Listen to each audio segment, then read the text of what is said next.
If it's Friday, the Supreme Court weighs in on guns, striking down a Trump-era ban on what are called bump stocks, keeping the legal and political debate over gun safety in the spotlight right in the heart of this election year. Plus, new reporting from inside former President Trump's closed-door meetings with Republican lawmakers and powerful CEOs in Washington, where the presumptive Republican nominee spoke about tax cuts, abortion, and more. And millions of Americans facing excessive heat warnings in the north and relentless rainfall in the south, raising new urgency over how to handle the extreme weather events being made even worse by climate change.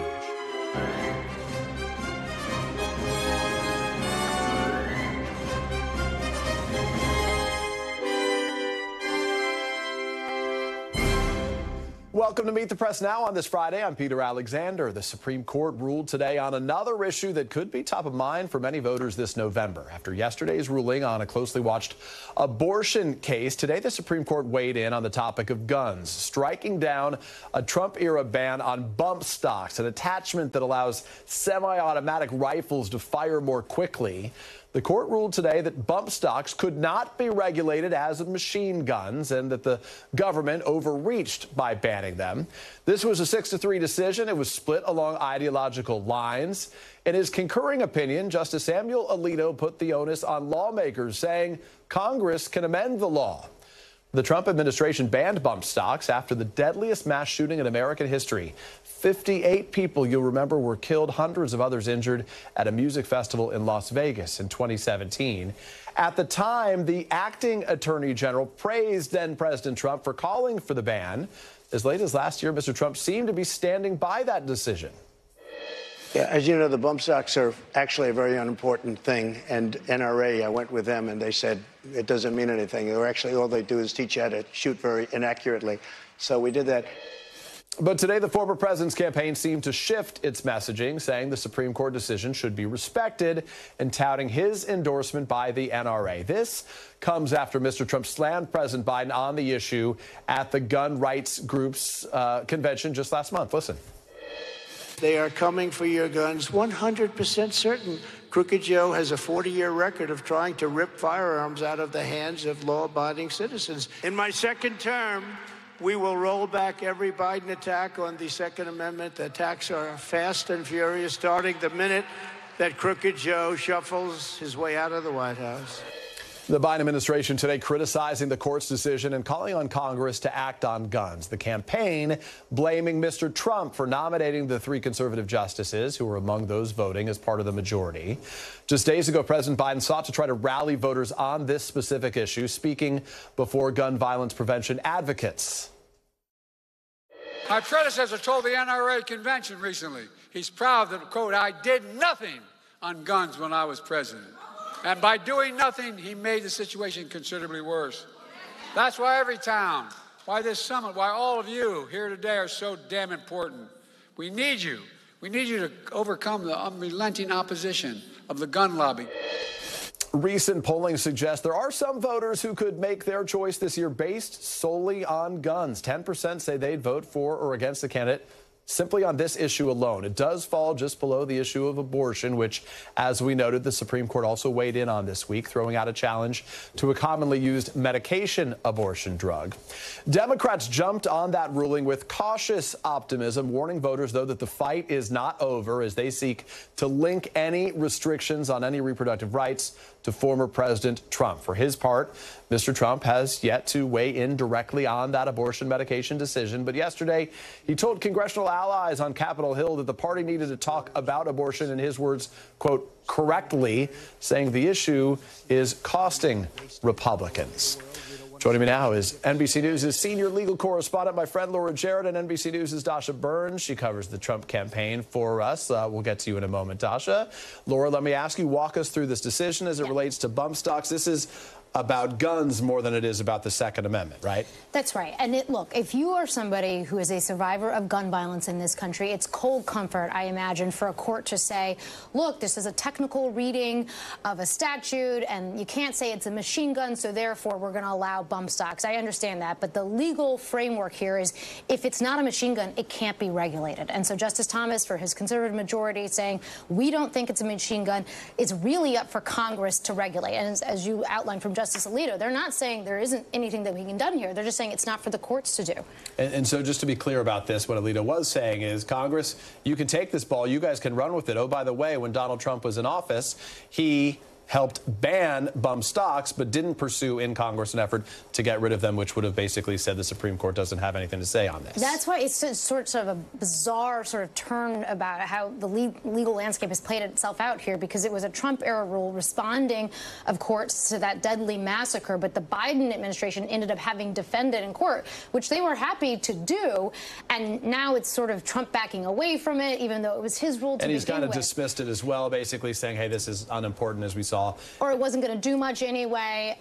It's yeah, again, sort of a bizarre framework practically, but legally, there is something that still can be done here. The court isn't, again, saying that nothing can be done forever. It's just in Congress's hands. Dasha, I want to ask you about this topic in a moment, but Laura, last one to you, because we were sitting on set this morning waiting for a ruling. We don't know in advance what decision is coming from the Supreme Court. We got a couple weeks to go left in this month before the end of the term. There are several major issues still to be determined. What are the ones that you're watching? Another big one on guns having to do with whether somebody who is under an order of protection for domestic violence should be able to have a firearm. It's a big case about federal law on that score. It could have big implication for Hunter Biden's case. Exactly. The same statute having to do with guns there. Another big one on abortion. We saw one just yesterday about the abortion pill.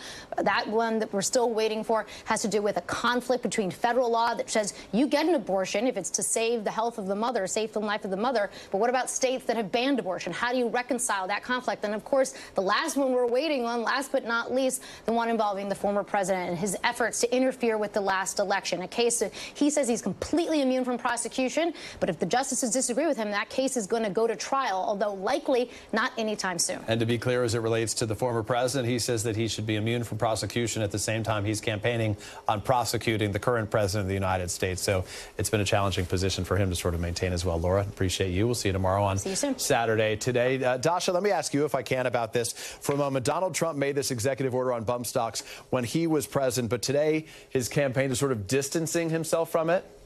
Yeah, and it was justices that he appointed that overturned this ban, right? But today, his campaign is saying that the court has spoken and their decision should be respected, saying that former President Trump has been and always will be a fierce defender of American Second Amendment rights. Of course, as Laura pointed out there, this isn't a Second Amendment type of ruling, but it's notable that this is the posture from the campaign, given we know that the former president is not one to pull punches when there's a Supreme Court decision that he doesn't like, but with this, they're letting it be.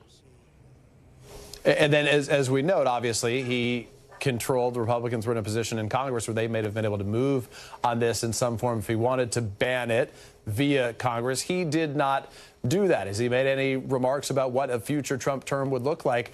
I was looking up some of his past quotes. It was just, what, a month ago when he was speaking about this issue and saying his priority is to push back on anything, as he described them, any Biden attack against the Second Amendment. This more about guns than the Second Amendment, but it does sort of draw his line in the sand.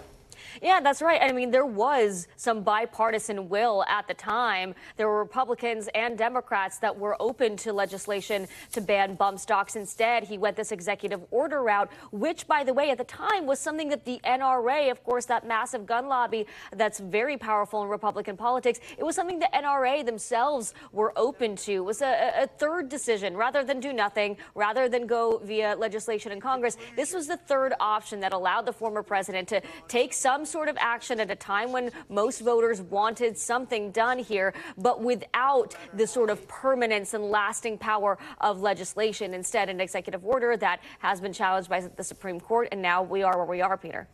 And let me ask you, if I can, about this abortion medication, the decision about the abortion pill just yesterday. Donald Trump, we know, was in Washington. He was visiting with some of those Republican lawmakers on this topic. He has sort of been all over the map on this issue. He said he wants it to be in the hands of the states. Democrats and the White House criticized him, saying basically you put these three conservative justices in place that overturned Roe v. Wade right now. What is his current sort of position as it relates to communicating this message, which he himself has acknowledged is a big problem for Republicans this fall?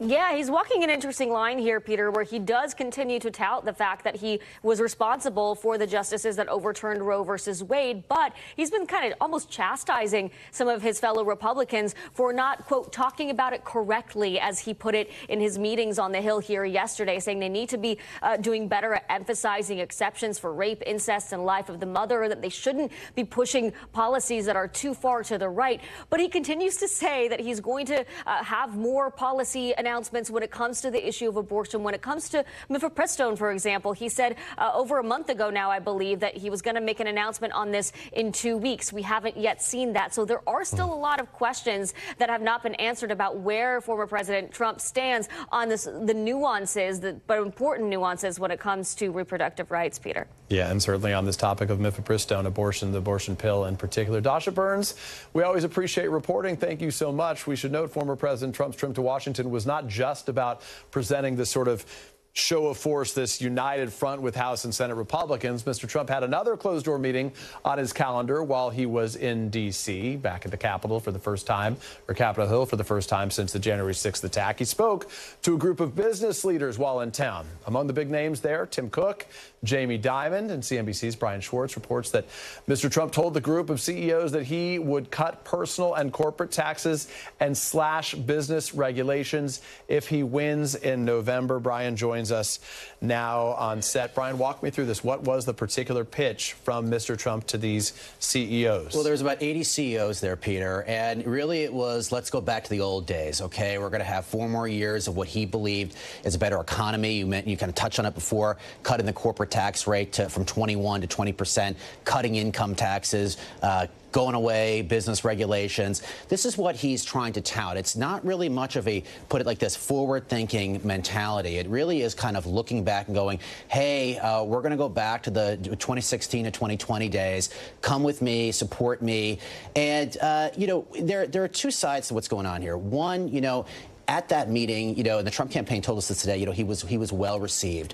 But, you know, what's equally as important as what people thought after the meeting and how people looked at him after what took place there. And I think it's kind of interesting, the dynamic. Well, and to be clear, we'll remember, right, the Trump tax cuts ballooned the debt while he was serving as president in the past. At a meeting of House Republicans earlier in the day, he also pitched this plan that would eliminate income tax and impose an all-tariff policy. What can you tell us about that? And what would it do in terms of how the government is funded here? Yeah, I mean, look, this is one of these things I just don't buy or is actually going to happen. We both know how this is going to go. If in order for him to do this, I feel like he would have to change around the tax code to such an extent where he'd have to get congressional approval. It seems like that's where this would have to go, right? Because, I mean, you're going to replace the income tax system with an all-tariff policy.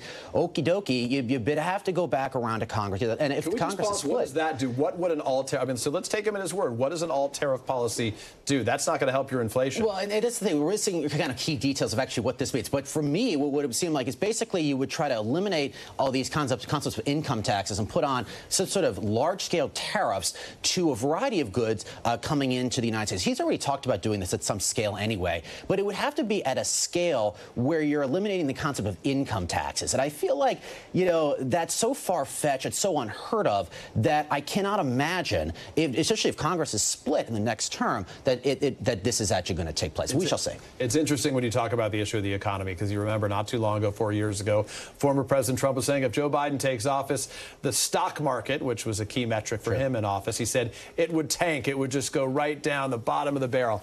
And now it's at record highs, hitting 40,000. Of course, the Dow Jones not too long ago. Let me ask you about the new policy we heard here, eliminating taxes on worker tips. Right. Walk us through this. It does seem, right, Nevada, obviously, a crucial state. That's you got a lot of those workers at the hotels and casinos there. What is he trying to accomplish here, and is it really just a play to those workers? Well, I don't think it's necessarily a play to those workers, but I do think it's a play to people in some of these key states you just alluded to. I mean, if the idea here is that you're eliminating or reducing the taxes on tips, well, that could be, again, if enacted, a real boost to workers. So in a way, you're looking at it, I'm looking at it from the perspective of he's trying to appeal to people who are, let's say, say, restaurant workers, kind of the middle class, and trying to reel them in with, listen, let's go with a version of the economy that I can bring to the table, something that Joe Biden does not have for you as workers. And, you know, Joe Biden is trying to appeal to workers himself, the middle class, all the time. He's middle class Joe. So the idea here with that is try to get into that lane, reel in kind of the middle class worker, people maybe work in restaurants who rely on tips, and that could be a boost to his campaign at the end of the day. And another thing, another demonstration of why it's easier sometimes to be a candidate than it is to be the president. Correct. You can sort of say whatever you want, you don't have to act on it. That, of course, would require congressional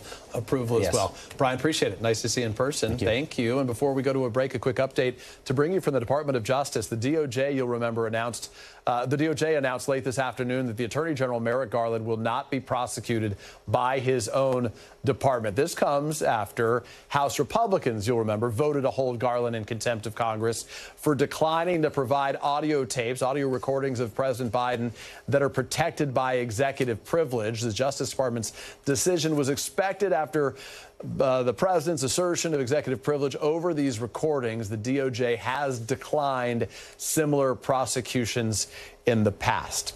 Coming up, absurd, manipulative, and a sham. That's how some top Ukrainian officials are describing Russian President Vladimir Putin's so-called peace proposal as President Biden meets with the Pope and other world leaders on the final day of the G7 summit in Italy.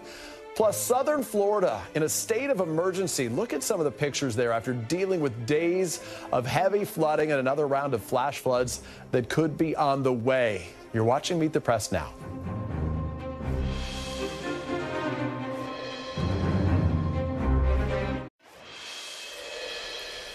Welcome back. Just a day after G7 leaders announced a $50 billion loan to Ukraine and ahead of this weekend's Ukraine Peace Summit in Switzerland, Vladimir Putin unexpectedly announced Russia is ready for peace talks, outlining his conditions for the end of the war, all of which are being viewed as non-starters by Ukraine. Russia's conditions include the withdrawal of Ukrainian troops from 4 regions that Russia illegally annexed at the start of the war, and Ukraine renouncing its plans to join the NATO alliance.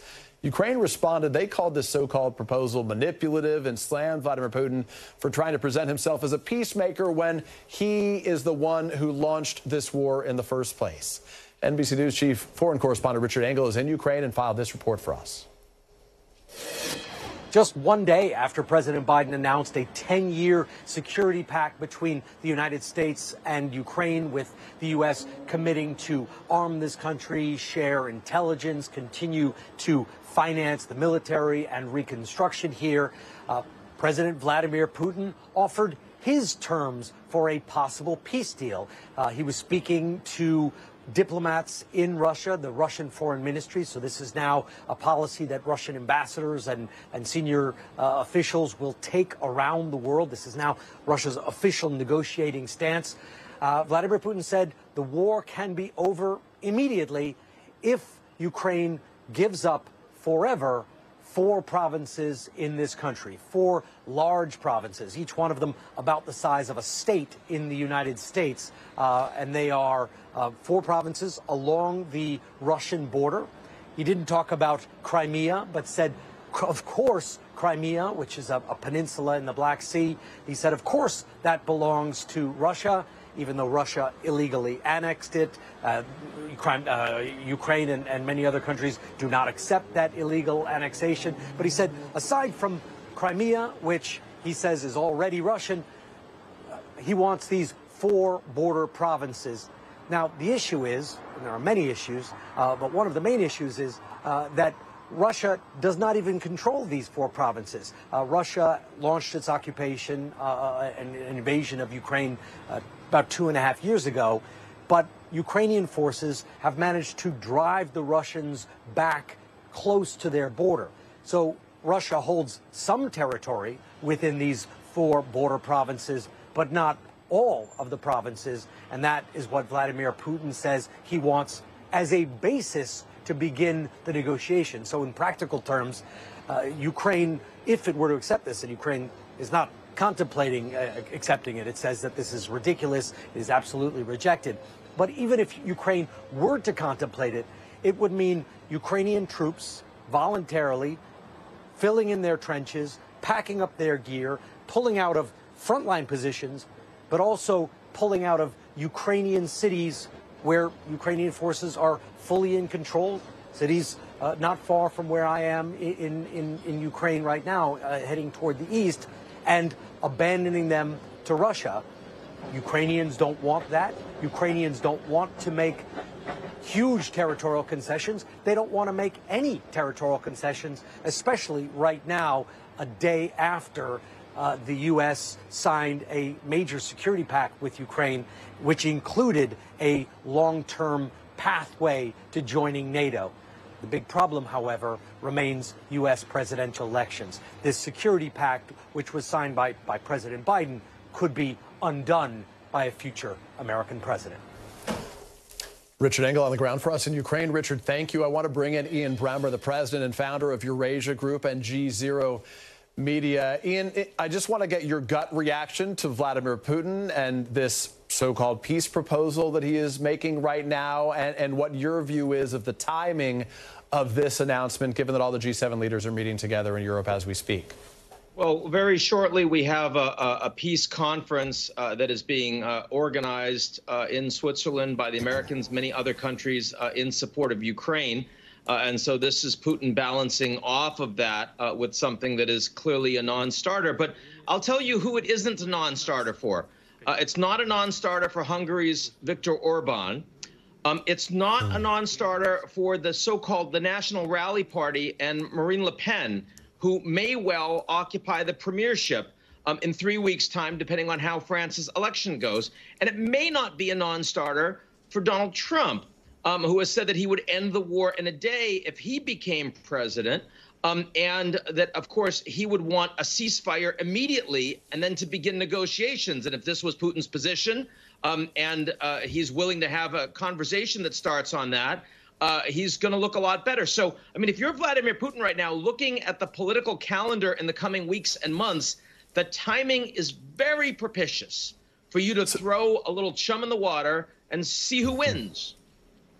And Ian, I want to just, for our audience, to make it very clear, 3 of the countries, 3 of these G7 nations, France, among them the UK, have seen far-right parties in their countries gaining ground, gaining seats in the European Union's governing body here. They got a bunch of elections coming up in the months ahead here. How concerned should Americans, those worried about the maintenance of this Western alliance, sort of be about this moment, specifically as we witness what's happening ahead of us in Europe?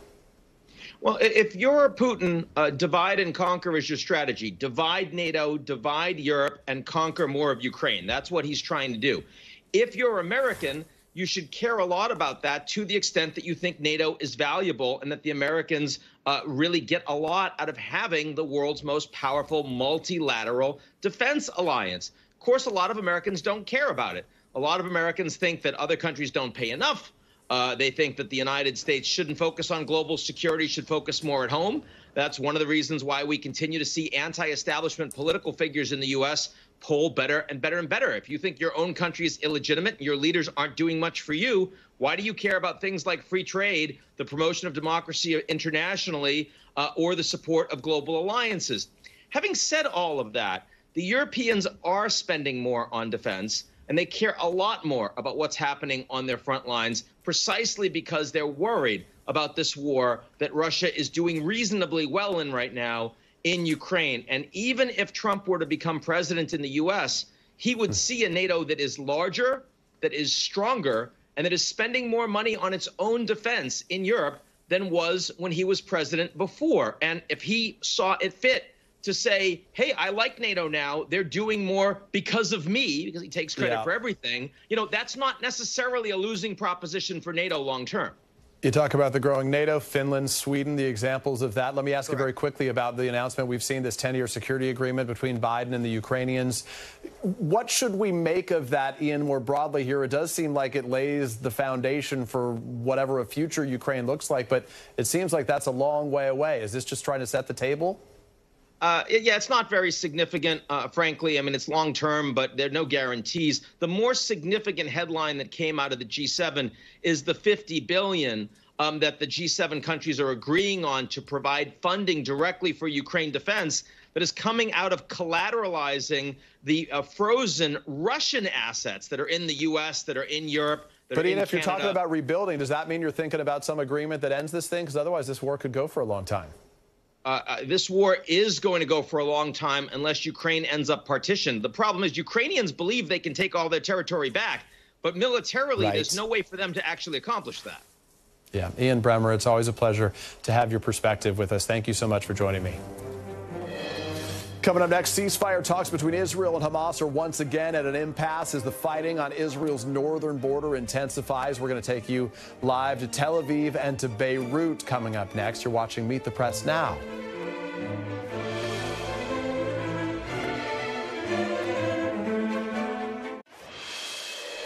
Welcome back to Meet the Press Now. I'm Peter Alexander, and as mediators try to prevent that ceasefire proposal between Israel and Hamas from falling apart, new escalations in northern Israel are threatening to put new strain on those negotiations. Just this afternoon, sirens blared as Hezbollah launched a major missile and rocket attack into northern Israel. The Israeli Defense Forces say it tracked approximately 35 projectiles, some of which they were able to intercept. It does follow days of cross-border strikes, including an Israeli strike earlier this week that killed a senior Hezbollah commander in southern Lebanon.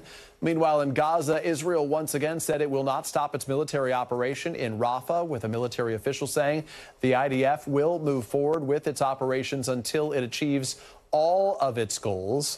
The U.S. State Department maintains that it has yet to see Israel launch a full-scale military operation in Rafah, something that President Biden has said would be his red line. And joining me now with the very latest from that region, Raf Sanchez, who is in Tel Aviv, Keir Simmons on the ground for us in Beirut, Lebanon. Gentlemen, thank you for being here. Raf, first to you. Yesterday, President Biden, as we saw, told reporters that he is, in his words, not confident that a ceasefire deal could be reached. What are you hearing from both the Hamas officials, Hamas side, and Israeli officials on where things stand right now? So, Peter, in terms of the diplomatic choreography of these ceasefire talks, you'll remember it was exactly 2 weeks ago. President Biden stood up in the White House in the afternoon. He laid out that three-phase ceasefire proposal to end the war in Gaza, to free all of the hostages. It took Hamas until this week on Tuesday to respond to that proposal, and they sent back a whole series of changes, some of which the U.S. say are workable, some of which they say are not. So right now we are in the stage of the U.S., Egypt, and Qatar, the mediators, going back to Israel, trying to understand which of these Hamas changes could be acceptable to them, which of them are just a total non-starter, and trying to see if these gaps can be bridged. But, Peter, fundamentally, there remains a zero-sum divide between Israel and Hamas, and that is the question of whether this is a deal to end the war entirely, which is what Hamas wants, or whether this is a deal to pause the fighting temporarily, which is what Israel says it wants. It says it will not end the fighting in Gaza until Hamas is completely destroyed, and the mediators have the difficult task of trying to bridge the gaps between the two. Peter. Meanwhile, there are more than 100 hostages still in Gaza, and there are Palestinian civilians losing their lives as well. Keir, again, from your view, we're seeing Israel and Hezbollah exchange fire across the Israel-Lebanon border. How does this sort of recent cross-border series of strikes compare to previous ones? Clearly, this has the risk of becoming an escalation. This is a real concern on both sides. It's a real concern, and I think it's a real concern in Washington, Peter, and there are reports that appear to be accurate that President Biden's senior advisor will head to this region once again. Of course he would be, because every time there's an escalation like this, the U.S. needs to demonstrate that it is paying attention and that it doesn't want that. Now, this escalation, as you mentioned at the top, Peter, it has happened after Israel killed a senior Hezbollah commander. It does today appear to have died down a little bit. It's not the first time there was an escalation like this, and both sides do still appear reluctant to descend into a full-scale war. Certainly Hezbollah's deputy chief in command has said just in the last 10 days that they don't want a wider war. That's not because, of course, there's any love between Israel and Hezbollah. It is because, certainly on the Hezbollah side, they don't, I think, at this point, see an advantage to that. Seen from the Hezbollah perspective, they think Israel is having real challenges in Gaza, and that, in a sense, they will continue to, in their words, back Hamas, but that they don't want to take it further than that. And Kira, as you know from where you are in Beirut, and as I have seen in past skirmishes, fighting between the two sides, like, it's hard to explain to Americans the proximity between these two. It's literally just across the border from one another, you know, like a football field that separates some of the people that live on each side of the border there. I want to ask you your reaction to this, though, Raf. What are you hearing from inside Israel about whether it can afford to fight a second front? This has got to be a real concern for Benjamin Netanyahu right now, who is already so thin in terms of resources because so many folks are still focused on the situation in Gaza. Yeah, I think that's right, Peter. So it would be difficult for Israel to fight on a second front against Hezbollah, who, remember, are far, far more powerful than Hamas while they are still engaged in Gaza. I think in an ideal world, the Israelis would like to wrap up their operations inside of Gaza before they turn to the north, but they may find this situation forced on them. Prime Minister Netanyahu is under intense political pressure to do something about the situation in the north. As you said, daily rocket fire, 70,000 Israeli civilians displaced from their homes, widespread forest fires, acres and acres of fields set on aflame by those incoming Hezbollah rockets. And the Israeli government has basically said this is an intolerable situation and that it needs to change either through a diplomatic deal, which the U.S. and France are trying to broker, or potentially through a military operation in southern Lebanon. But, Peter, Israel would really struggle to fight a full-scale war inside of Lebanon without American support, especially to replenish the interceptors for the Iron Dome. So they would need a certain level of buy-in from Washington before they moved ahead. This is an awful situation that the world is witnessing right now. Raf, just quickly, we heard from one of the hostages that was rescued last weekend in a new video statement released today. What is he saying? Is he in good condition?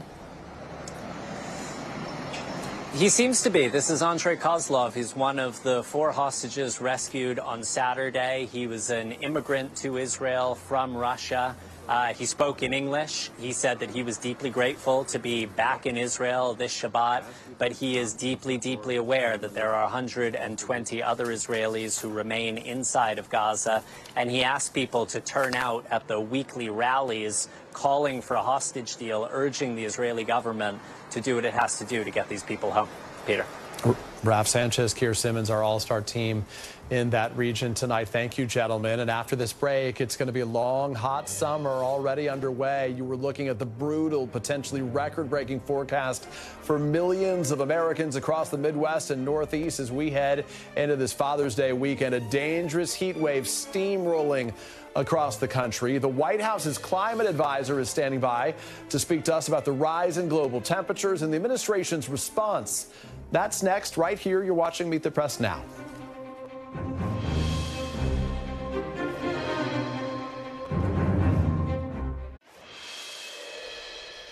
Welcome back. South Florida right now is experiencing its 4th consecutive day of near historic levels of rainfall. Get this. More than 1.5 feet of rain has fallen in some communities in just the last 72 hours alone. Despite these totals, state officials there say there have been no reports of any deaths, fortunately. And while more than 7 million Floridians are under a flood watch right now, much of the country is dealing with the opposite, really a potentially devastating heat wave, which could bring record high temperatures to St. Louis, Chicago, New York, all of it. And summer doesn't even technically start until next week. According to the Associated Press analysis, the U.S. saw a record number of heat-related deaths last summer, and this season, many fear, could be even deadlier. NBC News correspondent Priya Sridhar is joining me now from North Miami. Priya, I mean, the pictures, I have friends there have been sending me videos from outside their home. It was just relentless for days. When do we expect a break from all this rain? Well, Peter, we're hoping that this weekend things will die down a bit, but 7 million people here in South Florida remain under a flood watch. And as you can see behind me here in North Miami, this is one of just several roads that still is flooded. You can see vehicles still submerged and abandoned. We've seen a steady stream of tow trucks today going to address all of these abandoned vehicles. Some people have told us that it seemed like a zombie apocalypse here because so many vehicles were just stalled and left abandoned in the middle of roads, on sidewalks, in medians, and in parking lots. And it created quite dangerous driving conditions, not just because people were trying to drive through water, but also because they were trying to navigate around these cars. Now, forecasters were projecting another 2 to 5 inches of rain today. And on a normal June day in Miami, that wouldn't be a big deal. But when you add that on top of the 15 to 20 inches that you mentioned that has fallen here over the last 72 hours, that's really what could trigger those flash flood warnings. So Governor DeSantis did issue a press conference earlier today, and he said that they're deploying about 90 water pumps. We actually saw one of those come to this street twice today, but in that time period, it also started raining. So as you can see, it didn't do much to get rid of the water that's at least on this road, Peter. Yeah, Priya, stay dry. Be careful down there. We're thinking about all the people in that part of the country in South Florida right now. And I'm joined now by Ali Zaidi. He is the White House's National Climate Advisor. Ali, it's nice to see you, not on the North Lawn, but I guess by satellite. I'll see you back at the White House on another occasion to do this conversation in person. But how does the White House, how do you balance prevention of climate change's effects with the sort of mitigation of what we are already experiencing? Well, good to be with you. And, you know, we are seeing those visuals, the gut-wrenching effects of climate change, not a line in a scientific manual, but a reality in communities all across the country. And the fact of the matter is, where we are in the crisis means we've got to do both things at the same time. We've got to help harden our infrastructure, raise our roads and bridges, improve the resilience of our communities, be partners in the response, and then at the same time attack the root cause of climate change, which we know is putting greenhouse gas emissions, burning fossil fuels, putting that into the atmosphere and continuing to drive global temperatures. We've got to do both things, and that's what the president has done. A historic investment in resilience, $50 billion in his infrastructure law, and the world's largest investment in tackling greenhouse gas emissions. I want to ask you about that, the Inflation Reduction Act, in just a moment. But I know you're a policy guy, not a politics guy. But in the simplest of terms here, what can this administration, what can the Biden administration do to address climate change in such a way that a future administration, if former President Trump returns to office, cannot undo? As you know, the former president has a very different view of climate change. He's described it as a hoax in the past. He said that windmills can cause cancer, of course, an unfounded claim. There is no evidence of that. How do you how do you institutionalize some of these things? Well, one of the most profound ways you can do it is by building the infrastructure we need to tackle the climate crisis. There are 185,000 charging stations that line our roads and highways, new offshore wind farms where the steel is going in the water, 80,000 farms that have signed up to take on climate-smart agriculture practices, over 100 factories and counting manufacturing clean products in America. No one's going to drive around and rip the steel out of the ground and take us backwards, regardless of the policies in Washington. The big question is, how quickly do we move forward? How do we accelerate the pace of progress? And, you know, I think that comes down to leadership and it comes down to policy direction. So I want to ask you about that, because every time I'm at the White House, officials will say to me, this is the year of implementation. We're going to see a lot of this construction taking place. I want to hit you specifically on the topic of these EV charging stations right now. The Transportation Secretary, Pete Buttigieg, has said that we need about 500,000, 500,000 of these stations by 2030. That means we got to pick up the pace a ton right now. How many charging stations have been built from the money that was directed to this effort from the IRA so far? Yeah, the Inflation Reduction Act provides the private sector with tax incentives, with loans and grants to get these charging infrastructure built. We now have 185,000 chargers built. That's almost double the number on our roads and highways relative to when the president took office. And so I just want to be very, 500, Ollie, just so I make sure I get it right. So are those chargers all that you're referring to being built from the IRA? How many are being built from the funds directed by the IRA?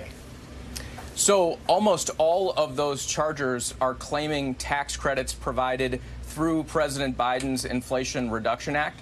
There are also credits being provided to manufacture those technologies here in the United States. We've got about 40 factories that are manufacturing chargers or part of that supply chain. That's happening because of the president's investment agenda. And by the way, thanks to his leadership, we've got the entire auto sector now sprinting to establish U.S. leadership on delivering choices to consumers rather than locking us out of leadership in this next generation of transportation technologies, where, frankly, before the president took office, China was absolutely the leader. Today, the U.S. has repositioned to lead once again. And I guess the last question would be to a lot of Americans who are dismissive of this as a top issue. I think only 5% of voters in a recent NBC News poll say that climate change is the most important issue facing this country right now. What do you say to those Americans who are not convinced that this should be a top priority, especially when countries like China, they fear, and India, based on some evidence, are not pursuing the same path that the United States is? Well, look, folks I talk to are concerned about the air that their kids breathe, and they're glad that Joe Biden is investing in school buses that run on electric, not on diesel. Folks I talk to are concerned about where the jobs are going to be in the future. They're glad that tens of thousands of jobs are being created in the clean energy economy. They're concerned about energy costs, and they're glad that Joe Biden's providing tax credits and rebates to reduce home energy bills and utility bills. So, look, maybe the conversation at the kitchen table isn't about climate science, but it's about topics that relate back to whether the U.S. is stepping up to win the future and lead on clean energy, and the president's policies are helping us do that. Ali Zaidi, always a pleasure to have you here. Thank you for making time to speak to me today. Coming up next, President Biden's birthday wish to former President Trump sealed with a diss. You're watching Meet the Press now.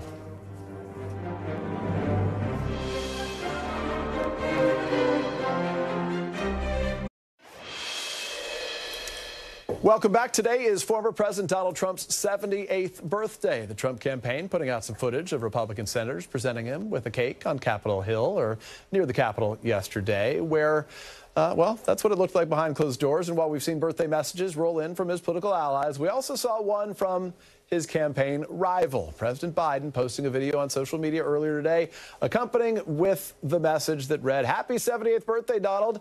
Take it from one old guy to another. Age is just a number. This election, however, is a choice." Joining me now on set is Basil Smikle, former executive director of the New York State Democratic Party. Also, fortunately for us, an NBC News political analyst. Rich Lowry, editor at National Review. Gentlemen, nice to have you guys with me in person. Rich, let's get to you on this for a moment. So first, as Republicans highlight every awkward moment or misstep that Biden makes right now, even not a misstep, just every step he takes right now to try to make an issue of this, is this sort of line from the Biden campaign a way to try to neutralize this? You laughed at that a little bit. We're both old, right? So let's talk about other stuff. Right. But the problem he has is, yeah, Trump is old, Trump's capable of gaffes as well, but he just seems much more vigorous in public. He doesn't walk the way Joe Biden does, which is increasingly rickety. He doesn't have the blank stare sometimes Biden seems to have. So this is why the one thing there's a supermajority that Americans agree on is that Joe Biden is not fit for another 4 years. Now, he might win anyway, but that's a huge obstacle for him. Well, Basil, I want your reaction to that right now, right? Because as Joe Biden says, it's not about your age, it's about the age of your ideas right now. His sort of casting, he's an unlikely person to be framing this argument, but he's saying, hey, I'm the man of the future. I'm looking with these more progressive thoughts, these more moderate views than this other guy. It's a contrast of opinions and views. No, right. I don't know. I would disagree and take issue with the not fit for office. I mean, we could talk about the age issue, and I think the reaction that we had, which was the laugh, is exactly what he wanted, right? Because it does, to your point, it does sort of balance out the age issue, which I do believe is top of mind for a lot of Americans. But on the issue of fitness, when we focus on the policies, you know, Joe Biden's still coming forth with a lot of really great policies. policies for the country. We probably don't talk enough about the Trump gaffes, which could speak to his age in the ways that some are sort of tagging Joe Biden's age with these gaffes as well. And I also think that, yes, you see some energy around the Trump rallies, but the reality is you're going to see that around the Democratic rallies as well as the campaign. The Biden campaign is counting on this being a big contrast moment when we have this debate June 27th. Hard to believe, just a couple of weeks away from us right now. They want Americans who don't realize that Donald Trump's going to be the other guy on the ticket to be like, oh, wait, this is happening. Here we go again, 2020 part 2, as it were. These things are performative as much as anything right now. On both sides, what should the Democrats be concerned about, and what should Donald Trump's allies be concerned about? You know, with respect to the debate, and I thought it was a great strategy for Joe Biden to do that, because I think it fits his to do what? To say, hey, we'll do it now? Early, to call it out early, and to sort of set the terms, knowing that Donald Trump would be like, yeah, I'm ready for you, right?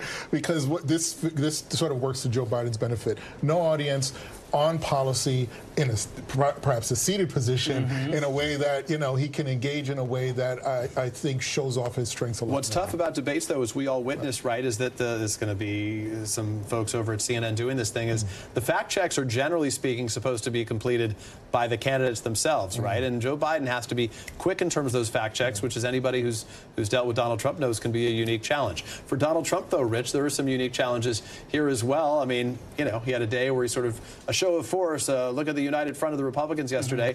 Behind closed, it was celebrated. Fox said, what a great day. He was on message just hours earlier. He was ripping on Milwaukee as a horrible city. And even if he didn't say it was a horrible city, he said the crime rate there is horrible. But, oh, by the way, that's not true, because murders are down 39% year over year. So what's the risk of him being unfiltered? So I see this debate as a competition to be normal. Okay, so Biden, he can't mumble, he can't descend into incoherent sentences. That would be very bad for him.